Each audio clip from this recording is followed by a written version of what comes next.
പ്രയോജനകരമാണ് ഈ ബില്ലിലെ വ്യവസ്ഥകൾ എന്ന് പറയുന്നു. അത് ഏത് രീതിയിൽ ശരിയാകും? ഏത് രീതിയിൽ ശരിയാകും? ശവപ്പെട്ടിയിൽ അഴിമതി ഭയക്കാതെ ഇങ്ങനെ കണ്ടം വഴി ഓടിക്കൊണ്ടിരിക്കാതെ അവിടെ ഇരിക്കുക. അദ്ദേഹം സംസാരിക്കട്ടെ. ശരി, സ്റ്റാലിൻ പറയും. ഞാൻ സംസാരിക്കട്ടെ. കുറച്ച് മര്യാദ കാണിക്കുക. അതായത് ഇന്ന് പാർലമെന്റില് പ്രതിപക്ഷം പറഞ്ഞ എല്ലാ വാദത്തിന്റെയും മുനയൊടിക്കുന്ന കാര്യമാണ് ഇത്. 1993 ഒരു സയ്യിദ് ഫസൽ പൂക്കോയ തങ്ങളായിരുന്നു നമ്മുടെ കേരള വഖഫ് ബോർഡിന്റെ ചെയർമാൻ. അദ്ദേഹം കൊടുത്തൊരു കേസിൽ 1993 മാർച്ച് മാസം 17-ാം തീയതി വിശ്വനാഥ അയ്യർ എന്ന് പറയുന്ന ഹൈക്കോടതി ജഡ്ജ് ഒരു വിധി പറഞ്ഞിട്ടുണ്ട്. അതിപ്പം JPC റിപ്പോർട്ടിലും പറഞ്ഞിട്ടുണ്ട്. അത് എഴുതിയിരിക്കുന്നത് എന്താണെന്ന് വെച്ച് കഴിഞ്ഞാൽ, the Waqf body is not a conglomeration of individuals. It is not even akin to a company where a number of individuals join together to constitute it. It is a statutory body, pure and simple. It is not a representative body of the Muslim community. ഹൈക്കോടതി പറഞ്ഞതാണ്. It has no soul, no faith. അതിന് യാതൊരു വിശ്വാസവുമില്ല, മതവുമായി ബന്ധമില്ല. Except the faith of dutiful performance of its functions.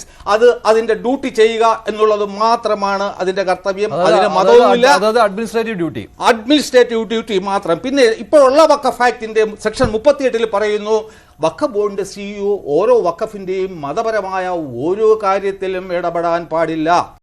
Waqf ആക്ടിന്റെ section 13(3) പറയുന്നു, it is A body corporate. എന്താണ് ഈ body corporate? അതും വഖഫ് ആക്ട് എഴുതി വെച്ചിരുന്ന സാധനം തന്നെയല്ലോ. It is just like a company which can be registered under the 1952 ഈ companies act പ്രകാരം രജിസ്റ്റർ ചെയ്യാൻ സാധ്യതയുള്ള ഒരു ബോഡിയാണ്.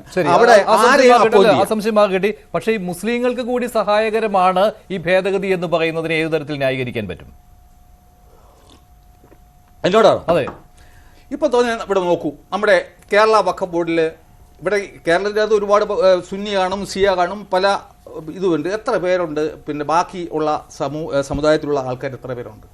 ഇനി ഒന്നുമല്ലെങ്കിലും ഇനിയുള്ള അങ്ങനെ ചെറിയ ചെറിയ മൈനോറിറ്റീസിന് വന്നിട്ട് അവരുടെ അവകാശം സംരക്ഷിക്കപ്പെടുന്നില്ല എങ്കിൽ അവർക്ക് വഖഫ് ഉണ്ടാക്കുന്നതിന് പകരം ട്രസ്റ്റ് ഉണ്ടാക്കിയാൽ മതി, അല്ലെങ്കിൽ സൊസൈറ്റി ഉണ്ടാക്കി രജിസ്റ്റർ ചെയ്താൽ മതി. ഈ വഖഫ് ബോർഡ് ഒന്നും ചെയ്യാൻ സാധ്യമല്ല. ഇതുവരെ അങ്ങനെയാണോ? അവർ സൊസൈറ്റി രജിസ്റ്റർ ചെയ്താലും പിന്നെ ട്രസ്റ്റ് രജിസ്റ്റർ ചെയ്താലും എന്ത് രജിസ്റ്റർ ചെയ്താലും ഈ അവരുടെ പിന്നെ എന്താ പറയുക അപ്പർ കാസ്റ്റ് ആയിട്ടുള്ള മുസ്ലിങ്ങൾ ഭരിക്കുന്ന ഈ വഖഫ് ബോർഡിന് അവരെ നിയന്ത്രിക്കാൻ പറ്റുമായിരുന്നു. അവർ പറയുന്നതിൻ്റെ അപ്പുറം അവർക്ക് ചലിക്കാൻ പറ്റത്തില്ലായിരുന്നു.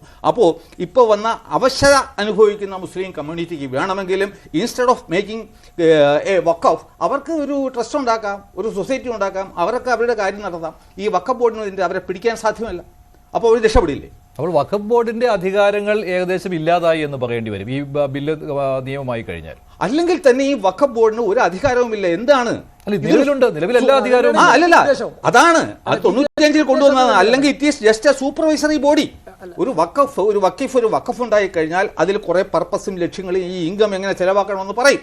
അതനുസരിച്ച് തന്നെയാണോ ഈ വാക്കിഫ് അവിടെ പെരുമാറുന്നത് എന്ന് സൂപ്പർവൈസ് ചെയ്യാൻ വേണ്ടിയിട്ടാണ് നമ്മുടെ ബഹുമാനപ്പെട്ട നെഹ്റുജി 1954 വഖഫ് ബോർഡ് കൊണ്ടുവന്നത്. 95 വരെ ഒരു പ്രശ്നമുണ്ടായിരുന്നില്ല, നിയമപരമായി കാര്യങ്ങൾ പോയി. 95 മുസ്ലിം മത പ്രീണനത്തിൻ്റെ ഭാഗമായിട്ട് മാത്രം ആണ് ഈ പഴയ വഖഫ് ആക്ട് കളഞ്ഞിട്ട് പല്ലും നഖവും ഒക്കെ ഫിറ്റ് ചെയ്തിട്ട് ഭരണഘടനാ വിരുദ്ധമായ കാര്യങ്ങൾ ചേർത്തിട്ട് ഈ ആക്ട് കൊണ്ടുവന്നത്. അതുകൂടാതെ 2013 വന്നിട്ട് ഈ ഇവാക്യൂസ് പ്രോപ്പർട്ടീസ് ആക്ട്, അതിൽ ഈ പിന്നെ പാകിസ്ഥാനിലോട്ടും ബംഗ്ലാദേശിലോട്ടും പോയ മുസ്ലിങ്ങൾ ഉപേക്ഷിച്ചിട്ട് പോയ വസ്തു അന്ന് വരെ ഇവാക്യൂ പ്രോപ്പർട്ടീസ് ആക്ടിൻ്റെ അടിയിലായിരുന്നു.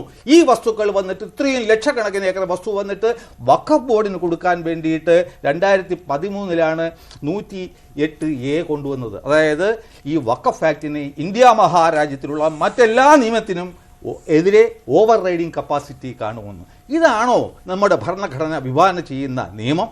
അതായത് ഇവിടെ കോൺഫ്ലിക്റ്റ് വരുന്നത് എന്തുകൊണ്ടാണ്? അതുവരെ 95 വരെ നമ്മുടെ ഈ സെക്യുലർ നിയമങ്ങളായിരുന്നു ഇവിടെ ഉണ്ടായിരുന്നത്. 95 കഴിഞ്ഞപ്പോൾ ഈ പണ്ട് നീർക്കോലിയായിരുന്ന ഈ മുസ്ലിം ശരീഅത്തിൽ അതിന് പല്ലും നഖവും കൊടുത്ത സമയത്ത് അത് പോങ്ങി വസ്തു ഏറ്റെടുക്കാൻ തുടങ്ങി. ഈ അതുവരെ ഇവിടുത്തെ സെക്യുലർ നിയമം അനുസരിച്ച് ജീവിച്ചിരുന്ന പാവപ്പെട്ട ഇന്ത്യൻ പൗരന്മാർ അതിനു മുമ്പിൽ കീഴടങ്ങി. ഇതുകൊണ്ടാണ് അതിനെ ഡ്രാക്കോണിയൻ എന്ന നില വിളിക്കേണ്ടത്. ദ മോസ്റ്റ് ഡ്രാക്കോണിയൻ ലോ എന്ന് വേണം വഖഫ് ആക്ടിനെ വിളിക്കേണ്ടത്.